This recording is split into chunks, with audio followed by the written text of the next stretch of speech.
Hi everyone, welcome back to my channel. I hope you're all doing really well, and I'm so excited to be sharing this pattern with you. It is the most gorgeous autumnal vest inspired by grandma sweaters and vintage vests and just all things cottagecore.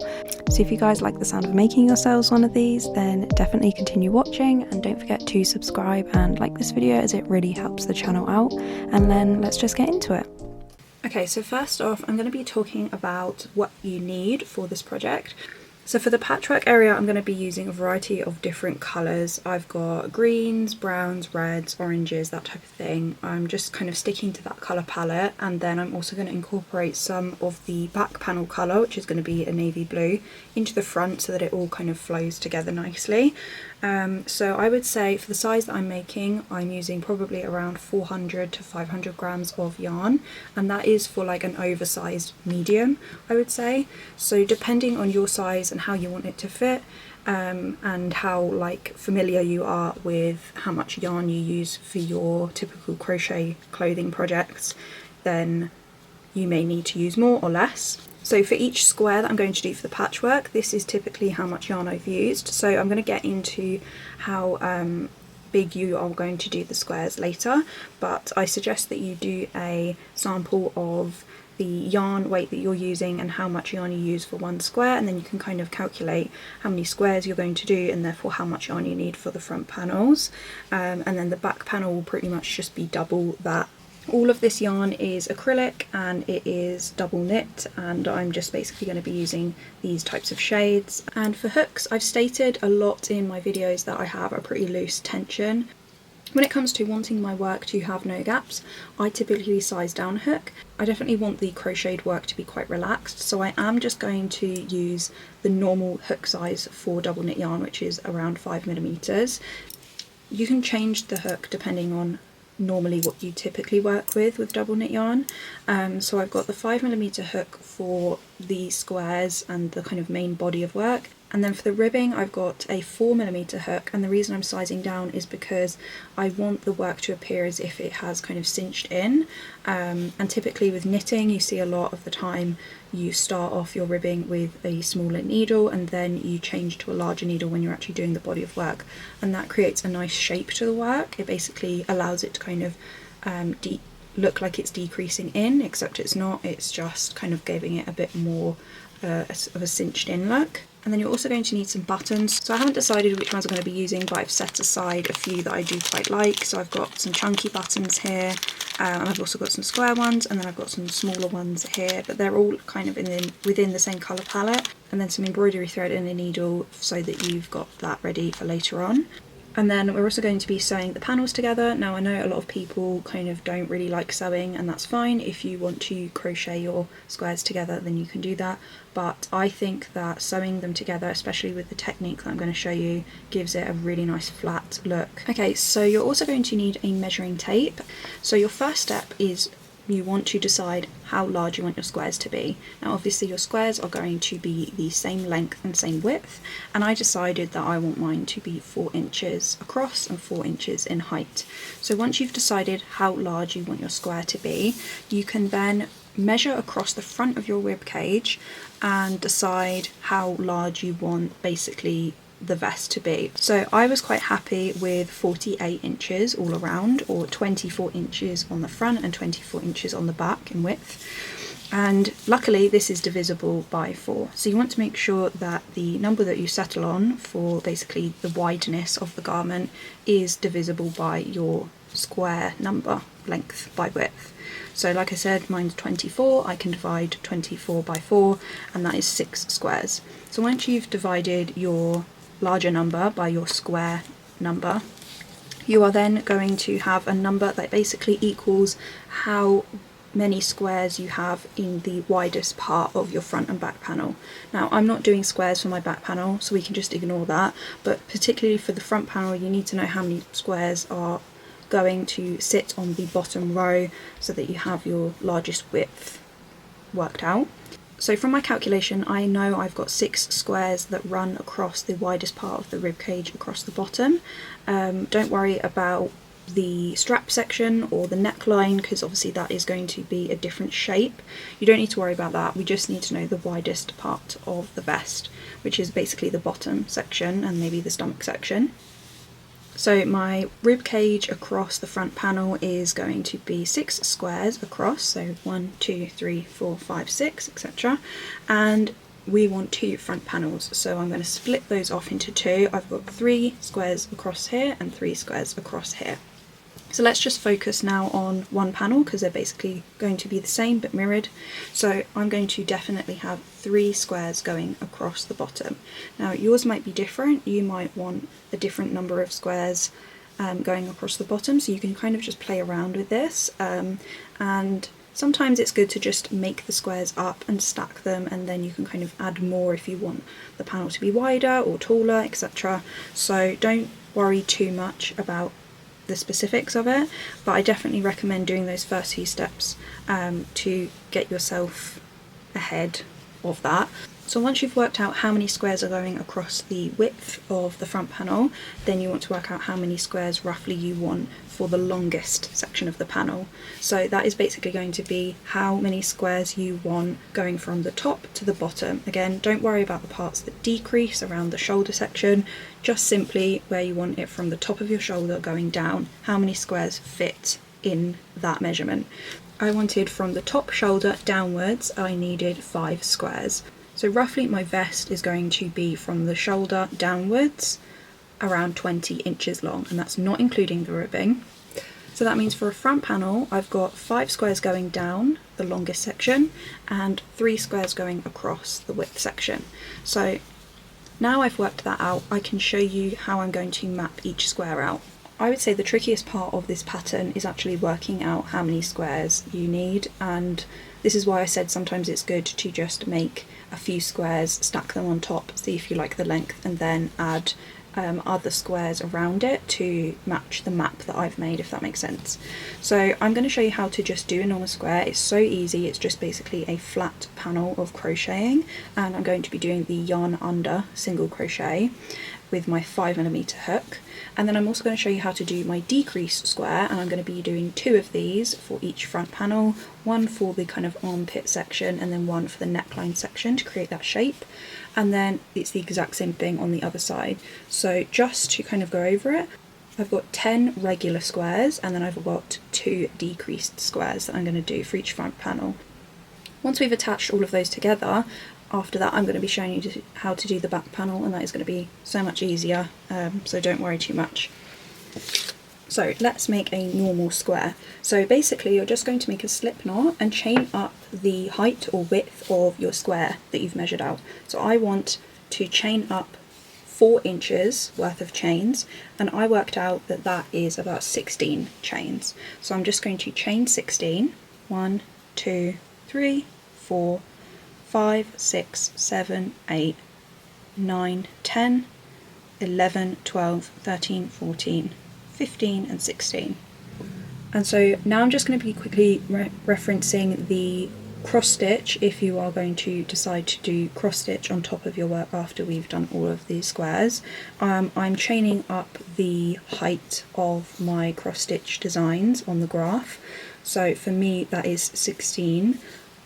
15 plus 1 for the turning chain, and then I'm going to be doing 20 rows in total, and that matches the graph. So you'll see if you click on any of the graphs that you want to do, you'll see that they're all the same measurement. However, if you're doing larger squares and you need to chain more and do more rows, you're going to have to move the graph centrally, and I've got a video down below. I'm going to link how I explain how you can put any graph into your measurement. So now I've got my chain, I'm just going to flip the chain over. I'm going to do my first row in the back bumps, and like I said before, I'm going to be doing yarn under single crochets for this pattern. So I'm just going to find the second back bump from the hook, so that is the back bump behind the second chain, inserting my hook into that, and rather than yarning over for a single crochet, I'm going to catch the work under the hook, so yarn under, like that, and I'm just going to pull the work down through that back bump, like that, 2 loops on the hook, and then I'm going to yarn over as normal and pull through those 2 loops. So it's basically yarn under for the first one, yarn over for the second one. So into the next stitch, or into the next back bump, insert your hook, yarn under, so catch the work underneath the hook and pull through that back bump, then yarn over and pull through those 2 loops. Into the next stitch, into the next back bump, insert your hook, yarn under and pull through, and then yarn over and pull through those 2 loops. So I'm just going to complete this now till the end of the row. I'm going to have 15 stitches in my row, but your number might be different.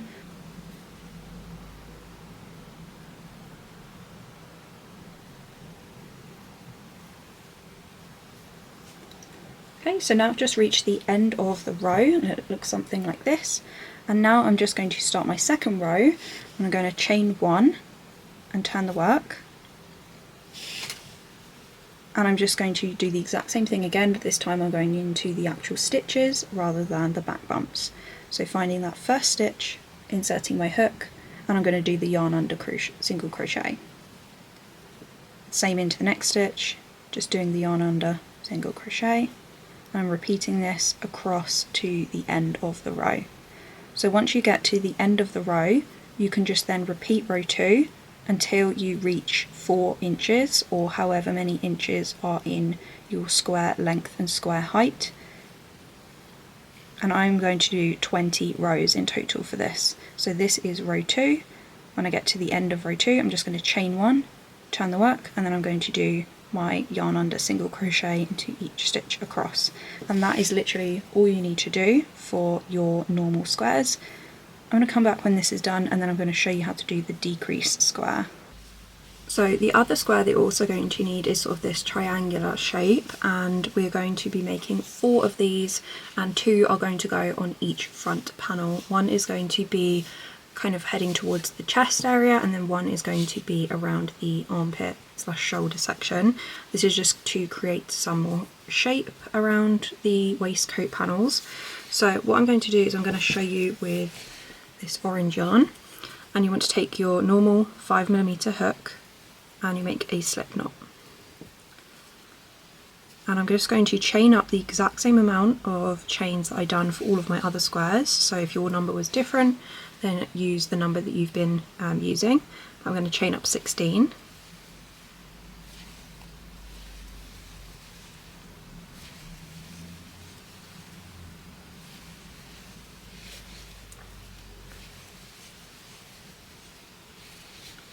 Okay, and then once you have your chain of 16, I'm just going to put my hook into that second back bump, and I'm going to do my yarn under single crochet. I'm just going to continue doing my yarn under single crochet all the way to the end of the row. So for me, I'm going to be doing 15 of them. Okay, so once you've done all of your single crochets, you're then just going to chain 1 and turn the work to start the next row. And for this next row, we're going to be decreasing, and we're going to basically decrease every other row on the same side. So this side is going to be my decreasing side, and to decrease, I'm simply just going to skip the first stitch right here and just make my single crochet, yarn under single crochet into the next stitch. So that's all I'm doing, is just decreasing by skipping a stitch and then continuing to do yarn under single crochets all the way across. So this time, for this row, I'm going to be doing 14 yarn under single crochets. Okay. And then for my third row, I'm going to just do a normal row, which is basically the exact same row as row 1. So I'm just going to chain 1 and turn the work, and now we're on the front of the work. And I'm going to just do a normal row for this one, so just 1 yarn under single crochet into each stitch. So that is going to be 14 for me.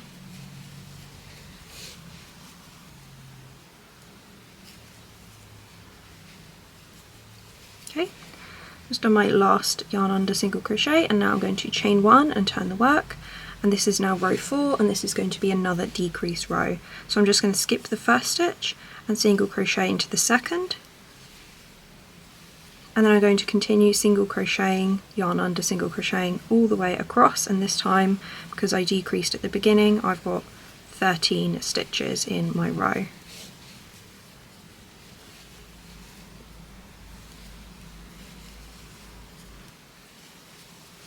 Okay, so once you have got to the end of the row, you're now just going to simply repeat the first row and second row. So your first row is just a normal row, doing one single crochet into each stitch, and then your second row is going to be decreasing at the same side. So as you can see here, I've got a slight slant, so that is going to indicate that that is actually my decreasing side. So you never want to decrease on both sides, only one, and you're just going to continue repeating these rows until your work reaches the exact same amount of rows as all of your other squares. So for me, I've been doing 20 rows, so I'm going to continue doing a decreased stitch every other row for 20 rows total.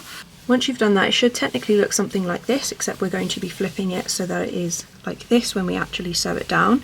But this would have been my starting row, and then I've just decreased all the way up on this side every other row, until I had about 5 stitches left in my row, so that's about 20 rows total.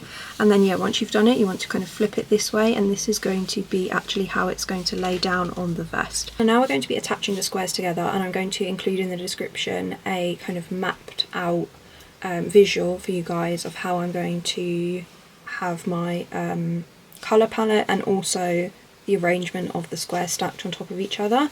And then I'll also be giving guidelines as to where I'm actually going to be sewing the squares, and then I'll also have it up on screen, but you can download it as well in the description so that you don't have to keep rewinding the video. So I'm just basically taking my first 2 squares on the bottom row, and then I'm going to add my third one here, but I'm just starting off with these first 2, and then once I add the third one here, I'm going to seam up that way. So I'm going to do basically the first 2 on the left at the bottom, and then there'll be the third one here, and I'm just going to do the kind of first lot of 2 squares stacked on top of each other and just seam them up this way. And then once that's done, I'm going to add my third square here and seam up the 3 that are going along the right side, and then that is going to be my left panel if it's facing down, and then I'm going to use the map for the right hand panel, and that is basically going to be mirrored, if that makes sense. So I'm just going to take my first 2 squares on the left panel, and you can just take any scrap yarn and you just want to cut a long string of it, and I'm basically just going to create a little knot right here at the bottom to attach everything together. So I'm just going to push my needle into the bottom corners of these squares and just make a little knot to attach it.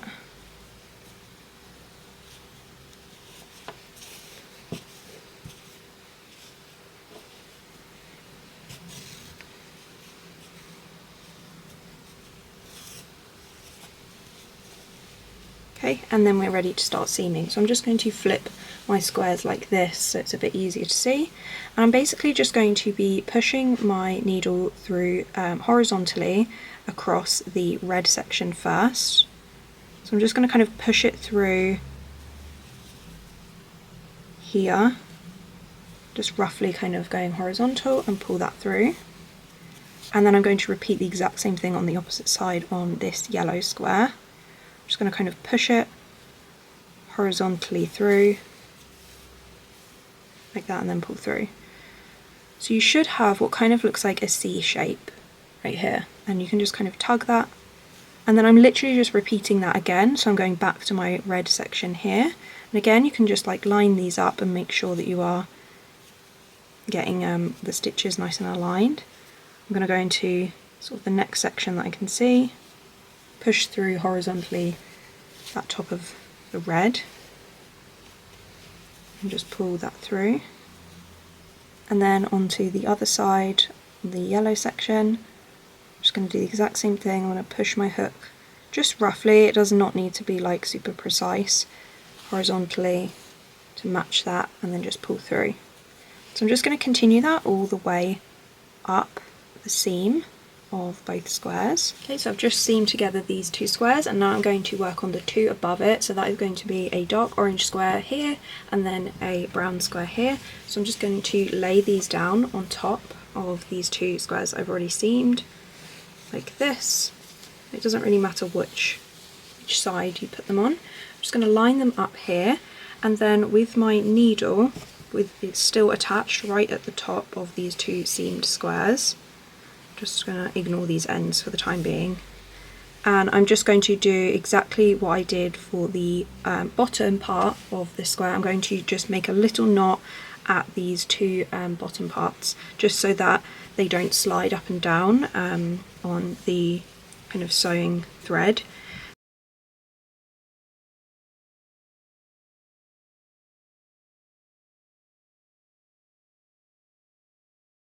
Okay, so now I've just made a little knot right here. I'm now just going to continue seaming up this side using the exact same method, starting off with this orange square, going horizontally, and then going to the brown square and picking up loops horizontally, and then just going back and forth, and then once you get to the end you'll just want to firmly tug on the thread, and this should bring your squares nice and tightly together like this.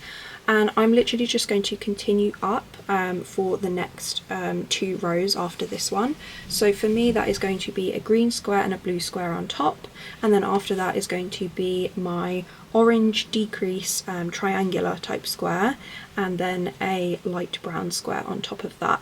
So I'm just going to seam up basically this first chunk of squares, and then later on, once we've done all of our seaming vertically, we're going to seam them horizontally so that they're all properly attached. So once you've done your first lot of seaming, you can then just take your next square that is going to be next to it. So for me this would be this light brown square, and then on top of that I'm going to place this green square, and I would just repeat the exact same thing, seaming up this way, and then on top of that I will have my brown decrease section here, which I'm going to place on top, and I would just seam that up next to this blue one, which is going to be for the following row. So hopefully that makes sense, and I'm going to give guidelines and kind of a diagram that you can download, which is going to have lines of where exactly you want to seam them.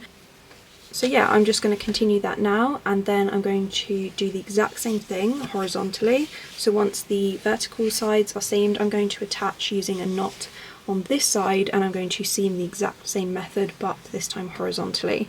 So I'm going to come back when that is all complete, and then I'm going to show you the back panels. Okay, so now I've made all of my squares and I've attached them all. I'm now going to show you how I do the back panel, which is probably the easiest part of this sweater vest. So I'm now just going to start off with a slip knot, and I'm basically going to be chaining the width of the rib cage measurement that we made divided by 2. So for me that was 24 inches around the front and then 24 inches around the back, or in total roughly about 48 inches. Now like I said, I am making an oversized size, so I am going to be cinching in the bottom section at the end, so it's going to have kind of a wider shape, and then it's going to really cinch in around the waist area so that it can have that shape. So just keep that in mind. So I'm basically just going to start off with a chain that is equal to roughly about 24 inches. Or another way that you could do it is you could just make a chain of one of your front panels, or the equivalent kind of width of it. So here I've got about 48 chains, and so then I'm just going to do another 48 chains because I want the equivalent of basically 2 front panel widths, because that is basically the exact same measurement as your back panel measurement. So I ended up doing a few less chains because when I held it against the front panel I ended up getting to that measurement just before 96, so I ended up doing about 86 rather than 96. So I'm now going to half double crochet into each back bump all the way across. That's going to be 85 half double crochets. So I'm just going to flip the chain over to reveal those back bumps, and this time I'm doing a half double crochet, so I'm going to yarn over, insert my hook into that second back bump, and then I'm going to yarn over again and pull through 3 loops on the hook, and I'm going to yarn over and pull through all 3 loops, and I'm just going to repeat that into each back bump all the way across this row. So yarn over, insert your hook into the next back bump, yarn over and pull through, then yarn over and pull through all 3 loops. Now I'm just going to carry this on all the way down the chain. Okay, so I've just reached the end of the row, and then for the second row I'm just going to chain 1 and turn the work, and I'm literally just going to repeat the same thing again. I'm going to do 1 half double crochet into each stitch all the way across, and then you want to repeat row 2 until the work reaches just under the armpit, around that ribcage section. That is basically like the armhole, so right before where you want the armhole to start is where you're going to then stop.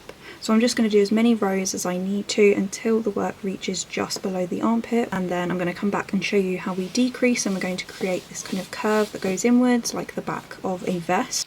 Okay, so I've just finished the flat panel section where I basically crocheted up to the armhole section. So now I'm going to create the curve of that armhole section by making some decrease rows. So we're going to be bringing either side of the panel inwards.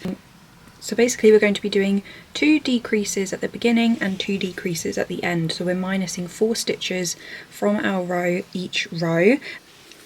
So I'm basically just going to start off by chaining 1 and turning the work to start the next row. And I'm going to be doing a half double crochet decrease. So I'm just going to yarn over, insert my hook into the stitch as if I'm about to do the half double crochet as normal, yarn over and pull through, and then I'm going to start the next half double crochet. So just forgetting that this is on my hook, I'm going to yarn over, insert my hook into the next stitch, yarn over and pull through, and now you should have 5 loops on your hook, and I'm just going to yarn over and pull through all 5 loops like that.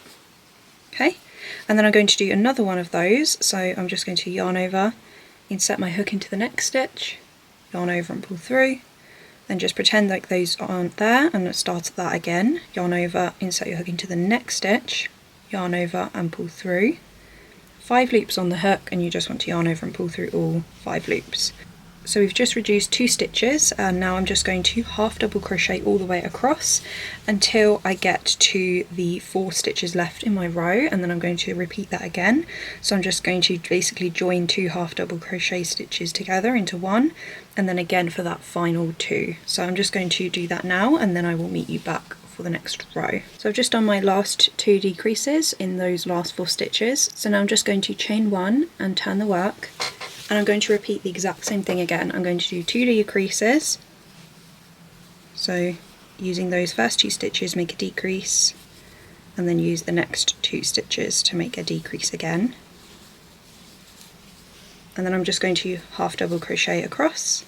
Now I'm going to be repeating this decrease row until I'm happy with how much the curve goes inwards. And this is also going to go roughly halfway up the armhole, so you want to make sure that you're happy with, once the work gets halfway up the armhole, that you're happy with how much it's curved in. So if you don't want to do as many decreases as I am, you can do them every other row. So instead you can do your decrease row, and then your following row can just be a normal row of half double crochets, and then you can repeat that. If you want to spread them out even more, you can do a decrease row and then a normal half double crochet row for 2 rows. So the more that you spread it out, the less decreases you'll have. But I'm just going to continue decreasing at both sides for every single row till I reach roughly about halfway up the armhole, or just until I'm happy with how much it's curving. After I'm happy with that, I'm then going to just do normal rows of half double crochet roughly until I reach about 2 inches before the end of the work. And I know that it's the end of the work because I want the length to match my front panel, which at the moment is just over 19 inches. So I'm basically just going to do decrease rows until I'm happy with the curve, and then I'm going to do normal rows until the work reaches about roughly 2 inches before 19 inches, so about 17 inches. But depending on how kind of tall you want your actual straps to be across the back, you might do less half double crochet rows. So I'm going to have a diagram on screen of roughly how I'm mapping this out, and you can adjust this to your liking. But what's most important is that you do have the same length back panel as you do the front panels. And then later on, once I have completed the decrease rows and then the normal half double crochet section of the upper sort of third of the back, Then I'm going to be making the straps the equal thickness or width of the front panel strap, so that's important too, but I'm going to get to that a bit later on. Okay, so in total I have done 7 decrease rows, and then I've done 14 normal rows of half double crochet. So you should have something like this where it slopes in and then it just goes straight up, and yours might look a little bit different depending on the sequence that you've done your decreases in and how many rows you've done, etc. So now I'm just going to move on to the shoulder section. So we're basically just going to be making some strips either side, and they are going to equal the width of our front panel shoulder section. So just to show you, if I line up my shoulder section here on the sides, my shoulder section is going to stop about here, so from the edge about here, and then the same on the other side, which means I'm going to have a small gap in the middle, and that is what you want. So what I'm going to do is I'm basically just going to start my next row as normal, and I'm going to crochet up until about this stitch here, which for me is 1, 2, 3, 4, 5, 6, 7, 8, 9, 10, 11, 12, 13, 14, 15, 16, 17 stitches. So I'm going to stop at the 17th stitch. So I'm just going to start my next row as normal for the shoulder section. So just chain 1 and then turn the work. And for 2 inches, because that is what I want for my shoulder section, you might want to adjust this if you just want a different kind of shape. I'm going to be just doing normal half double crochets, but only up to 17 stitches. So I've just chained 1 and turn the work, and I'm just going to do 17 half double crochets.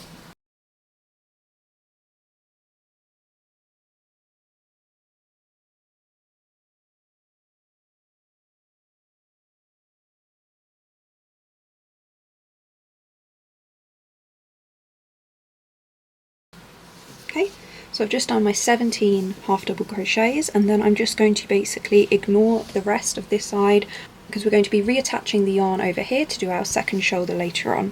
So once you've got to the end of your row technically for this shoulder section, you're going to want to chain 1 and turn the work again to start your second row of the shoulder section. And again, I'm just going to be doing 17 half double crochets back along to the other side.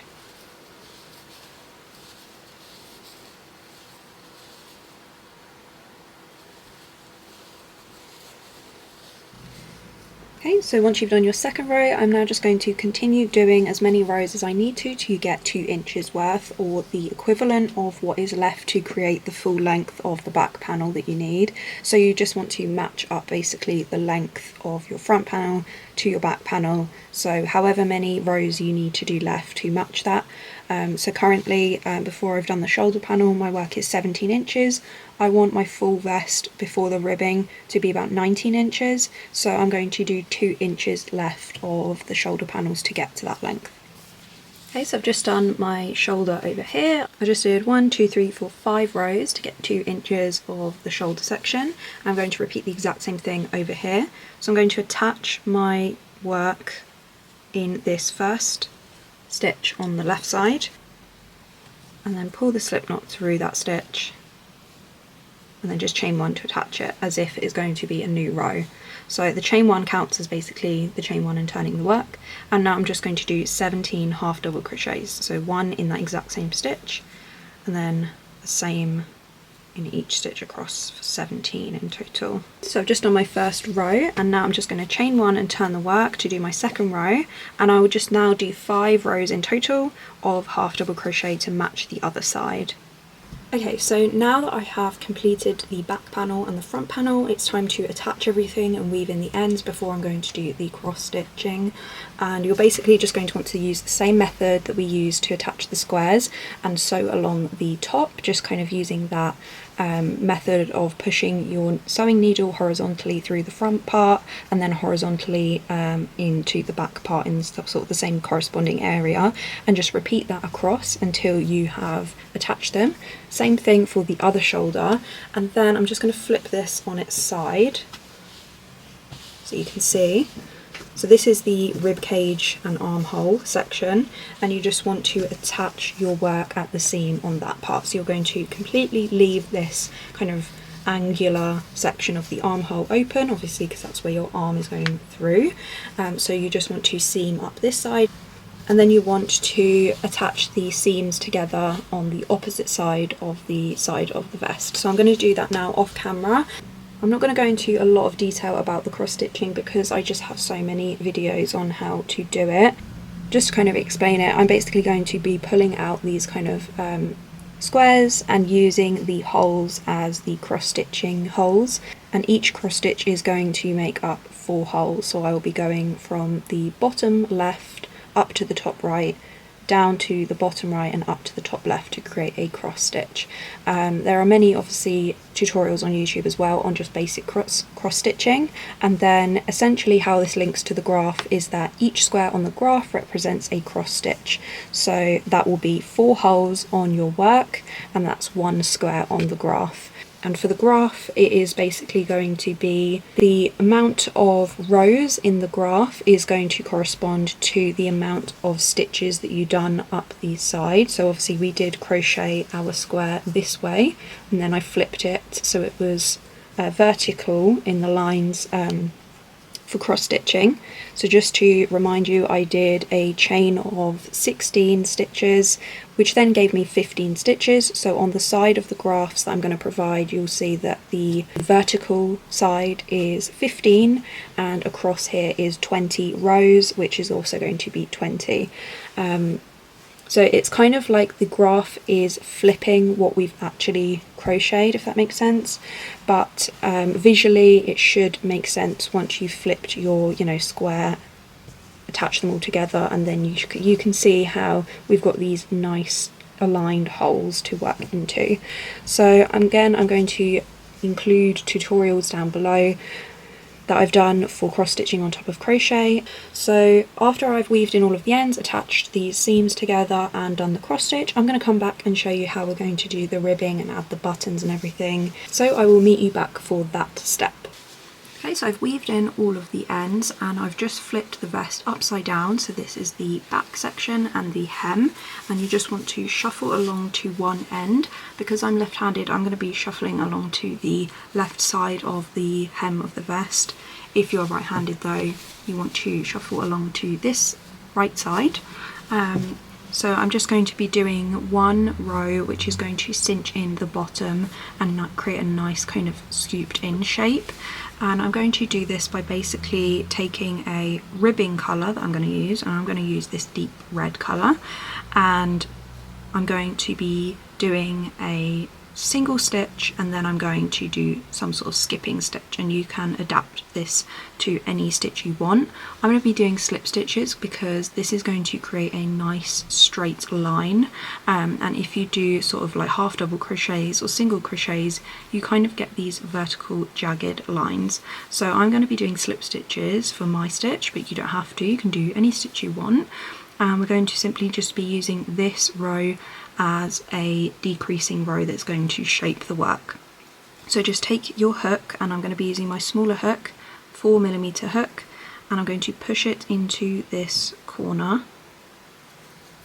right here, and then take your ribbing colour, and I'm going to be using red, and I'm going to make a slip knot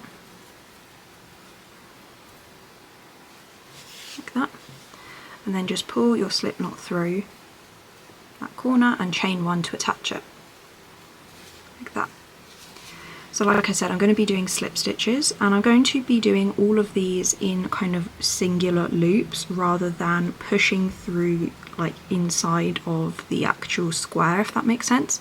So going right along the edge rather than pushing through these holes. This is going to help keep everything nice and straight. So I'm just going to push my hook into the next sort of available singular loop on the edge, so right here, and I'm just going to make a slip stitch as normal. Okay. You can also adapt how many slip stitches or single crochets or half double crochets you do before you decrease, but I've worked out that I do want my work to cinch in quite a bit, so I'm going to be doing a normal stitch and then a decrease stitch every other stitch, if that makes sense. So I'll just do a normal stitch and then decrease, normal stitch, decrease, and so on all the way across the bottom. which means that I am cinching in the work quite a bit. However, you might like the work as it is and you might not want to cinch it at all, and therefore you can just do normal stitches all the way across. Or you might want to do your normal stitch and then a decrease stitch in a different sequence. So you could maybe do normal stitch, decrease, or you could do normal stitch, decrease. So you can increase the amount of normal stitches you do before you decrease, and this is going to cinch in less. If you want to do it every other stitch like I'm doing, you're going to be doing it quite a bit and it's going to cinch in quite a lot. So just bear that in mind. This is completely adaptable to your preference. And I'm using slip stitches, like I said, because I want to keep it nice and straight. So I'm going to do my normal stitch first, which is the slip stitch, and then I'm going to do my decrease stitch, and I'm going to kind of do some sort of slip stitch hybrid of a decrease. So I'm going to just insert my hook into the next loop along the edge, yarn over and pull through. Repeat that again into the next stitch or next loop across the row. Insert my hook, yarn over and pull through, and then I'm just going to slip that top loop through these bottom two loops like this. Okay? And then I'm just going to repeat that all the way across. So I'm going to do my slip stitch into the next loop as normal, and then into the next stitch or next loop I'm just going to do my kind of decreasing. So inserting my hook, yarn over and pull through, into the next loop, inserting my hook, yarn over and pull through, 3 loops on the hook, and I'm just going to slip my first loop through those bottom 2. So that's how I'm doing my slip stitching kind of decrease stitch. However, if you're doing single crochets, then you might want to do some sort of different decrease, or half double crochet you can do a different decrease as well. So I highly recommend whatever stitch you choose, look up how to decrease using that stitch, and then you can adjust the amount of times that you are decreasing and so on. So I'm just going to continue this sequence all the way across, and you can do the same thing with your stitches and your sequence, and then I will meet you back at the end of the row. Okay, so I've just reached the end of the row. I ended on a decrease stitch, so that worked out pretty well. And now I'm going to actually start the ribbing. So once you reach the end of the row, we're just going to continue on as normal, and I'm going to just basically make a chain and treat this as the chain 1, turn the work, but I'm going to actually just make a chain of basically how thick I want the ribbing to be. So I'm just going to chain roughly about 10.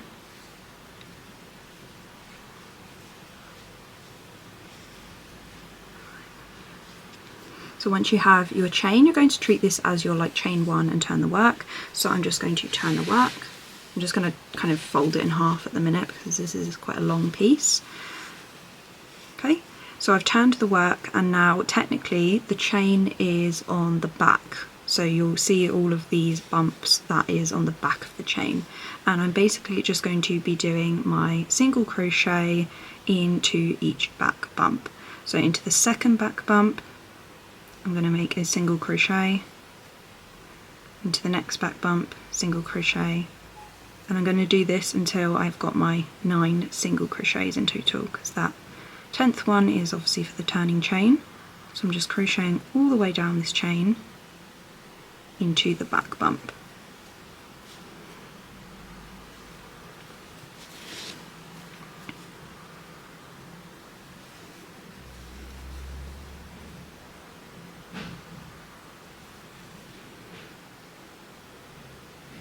Okay, just going to do that last back bump right there.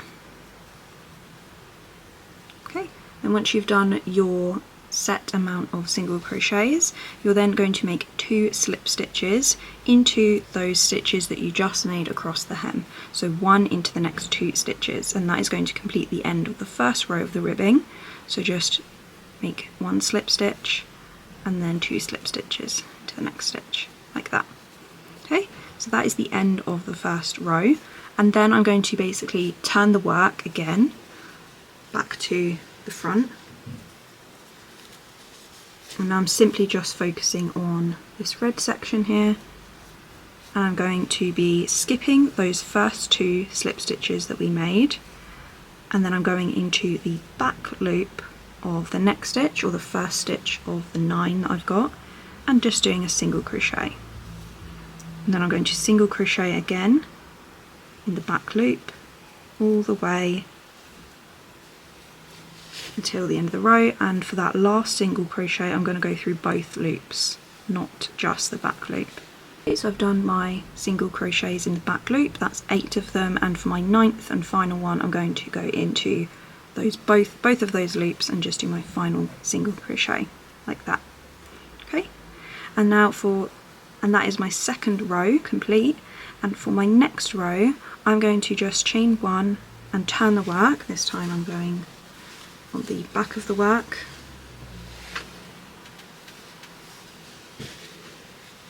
right here.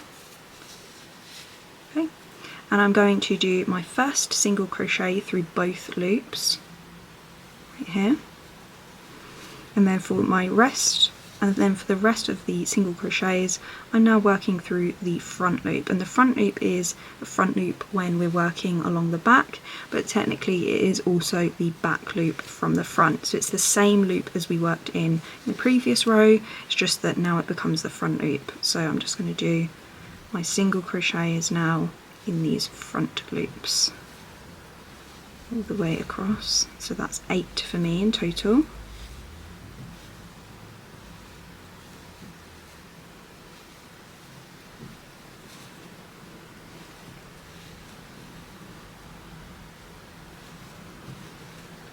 And once you've done your single crochets in the front loops, you're then going to do another 2 slip stitches, so slip stitch into the next 2 spaces like that. Okay, and that is the end of our third row. So from this point forward you want to repeat row 2 and row 3. Row 1 was just the starting row, but you now want to repeat row 2 and 3 all the way across. So just to recap, row 2 you'll be going back to the front of the work, you'll be skipping the first 2 slip stitches and then single crocheting into each back loop, and that very last stitch will be through both loops, single crochet.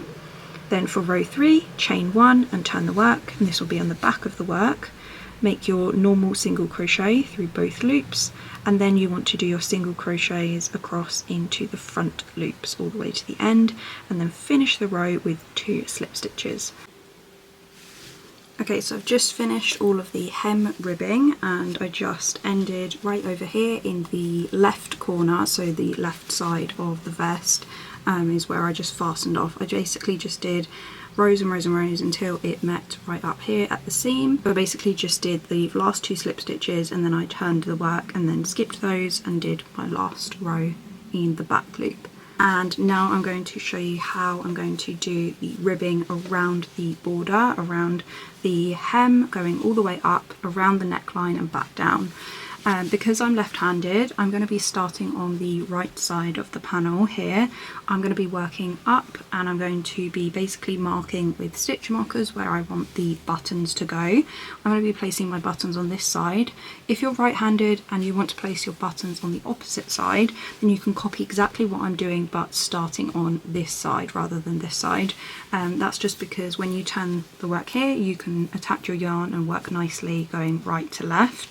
Like I said, I'm left-handed, so I'm going to be working left to right. If you don't want your buttons to be on the right side but you are right-handed, then you can just attach your yarn but on the inside out of the work in this corner, and then continue as my pattern is, and then mark the buttons, etc. But you would just be starting basically on the wrong side for your first row and then flipping back to the right side for the second row.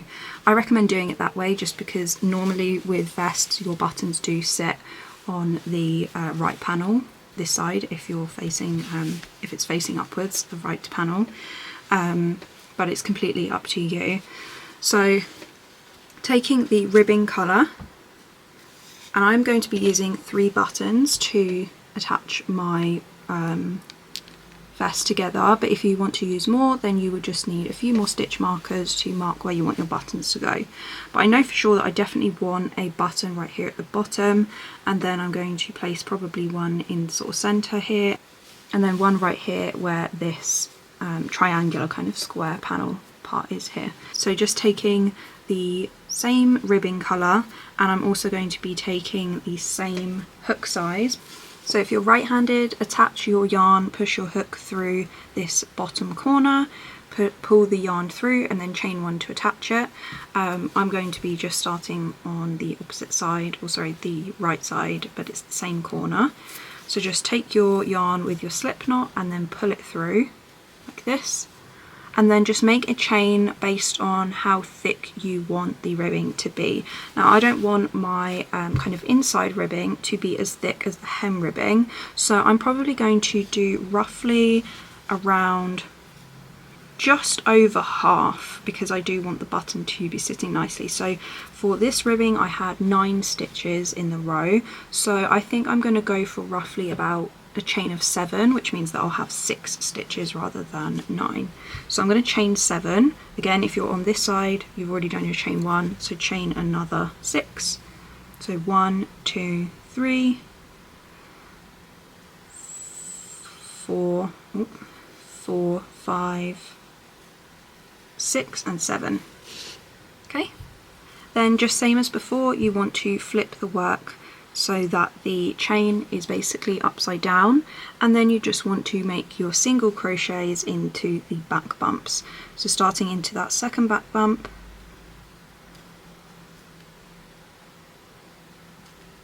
right there, and just make your single crochet as normal. Into the next back bump, the same thing, and I'm just going to be doing basically 6 in total. Last one, 6. Okay. So you should have something like this. This first row doesn't really count as a row that we're going to repeat. This is just the starting row, and I'm going to do the exact same thing that I did for the hem. I'm going to do 2 slip stitches. So just find the next stitch on the row, slip stitch, and then again into the next stitch, slip stitch. So you're going to be doing this step if you're right-handed literally on the back of the work rather than the front, so it's going to look the exact same. You're just going to do your 2 slip stitches, and then for the next row you're going to go onto the front. So you're just going to need to remember that you're doing the exact same steps, but your work will just be on the opposite side to mine. Okay, so once you've done your 2 slip stitches, that is the end of row 1. Now row 2, I'm going to just turn the work as best as I can to work on the opposite side of the chain. So I'm going to skip the first 2 slip stitches, and I'm going to do a single crochet into the front loops of the panel, and I'm going to do a normal single crochet through both loops in the final stitch. Remember, if you are right-handed, you are working on the opposite side, so you might be working in the back loops rather than the front.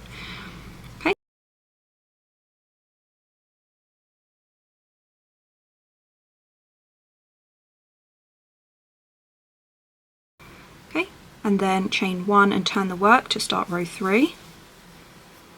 Make your normal single crochet through both loops in the first stitch, and then make a single crochet into the back loop for the rest of the stitches on the ribbing. So that's 5 back loop single crochets for me.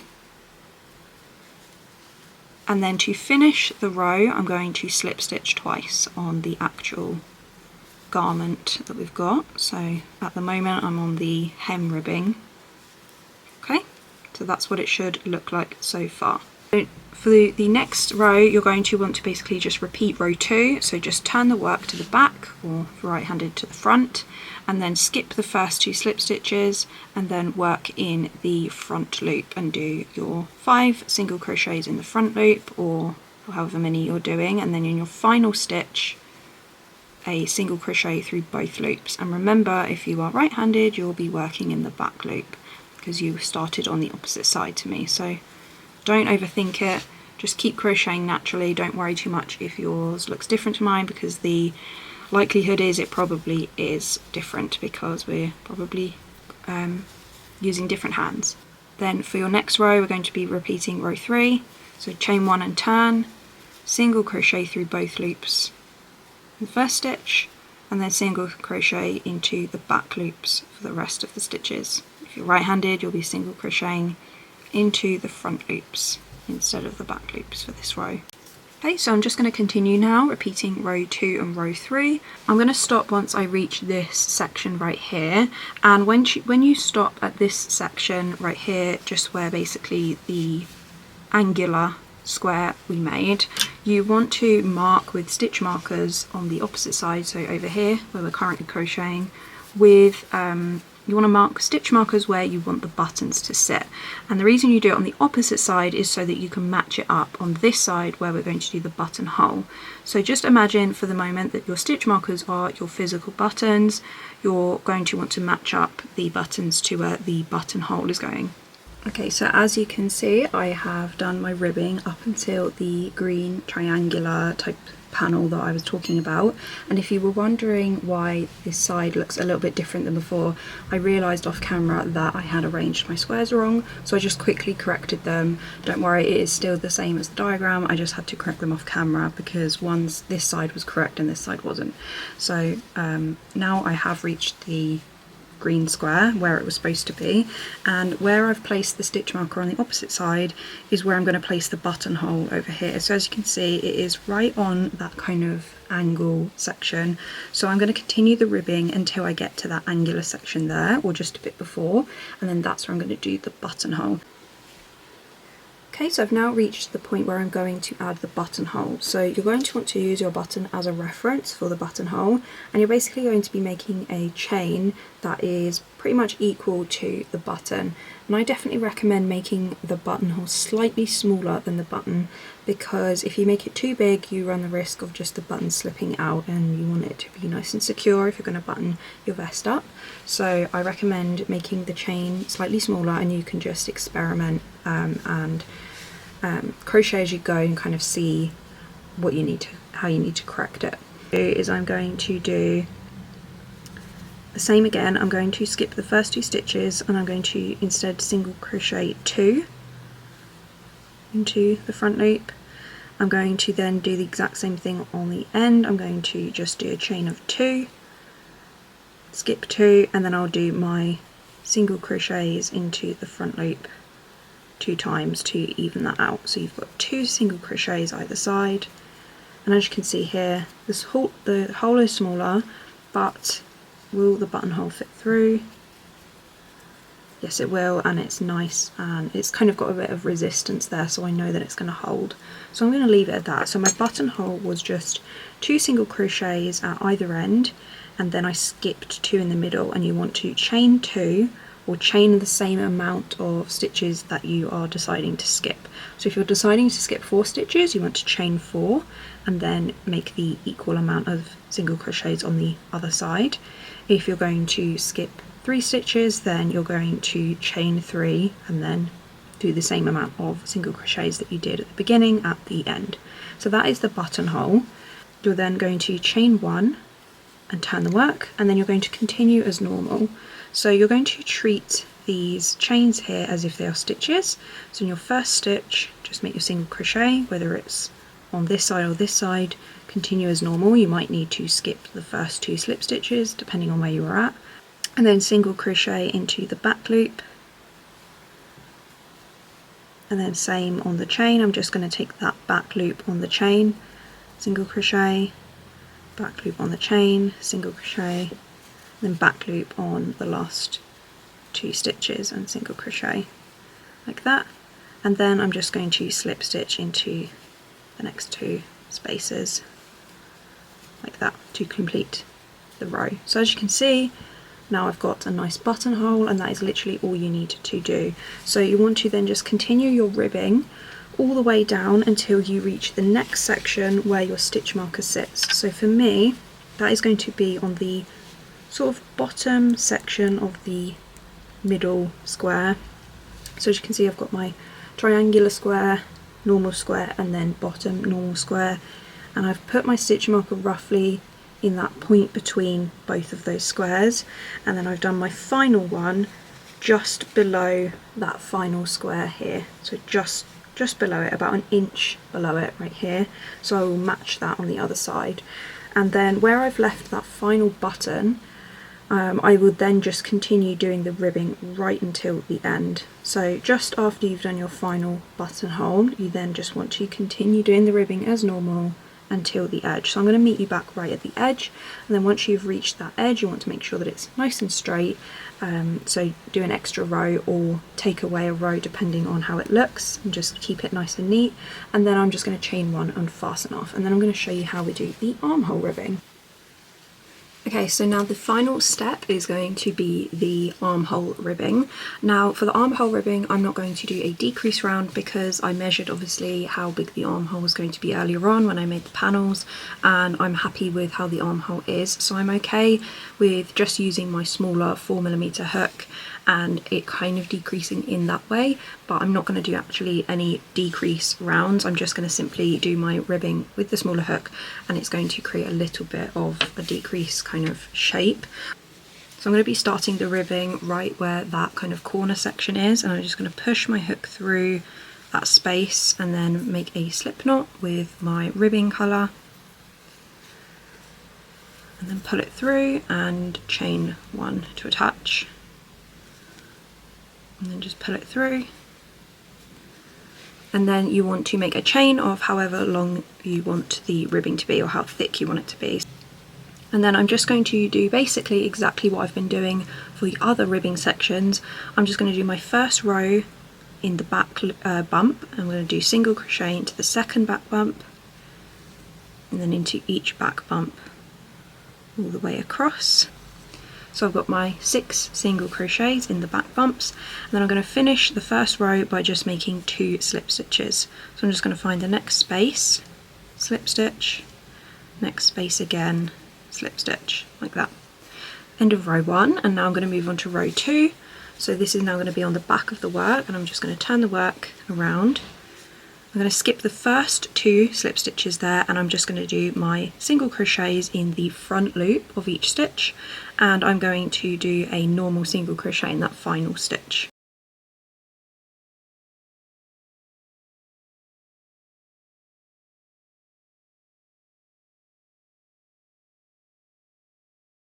For the next row, I'm going to chain 1 and turn the work.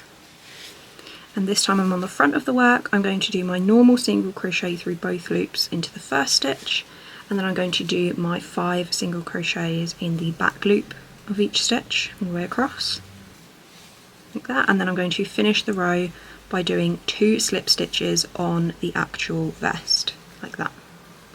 Okay, so now I'm just going to basically repeat this all the way around until I get to the end, and then once you reach the end, don't worry about the section here that's not going to be connected. We're going to fasten off, and then you just want to sew up this seam here.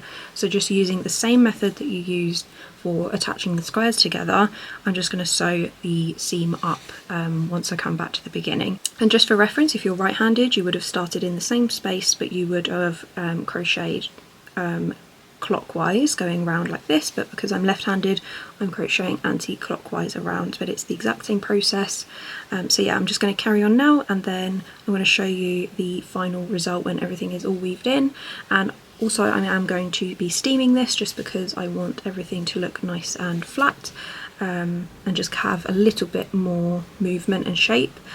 I'm going to complete this now all the way around, and when I come back I'm just going to quickly sew the buttons on where I placed the stitch markers with some embroidery thread. I'm going to continue the armhole ribbing now off camera, and then sew the buttons, steam everything, and then I'm going to show you the final result.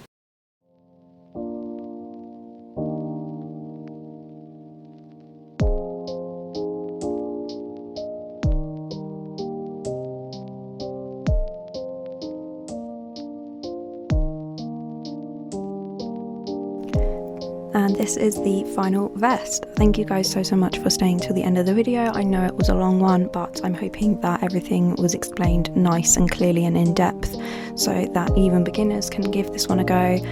Let me know what you guys would like to see me make next, and I will see you all in the next one. Bye guys.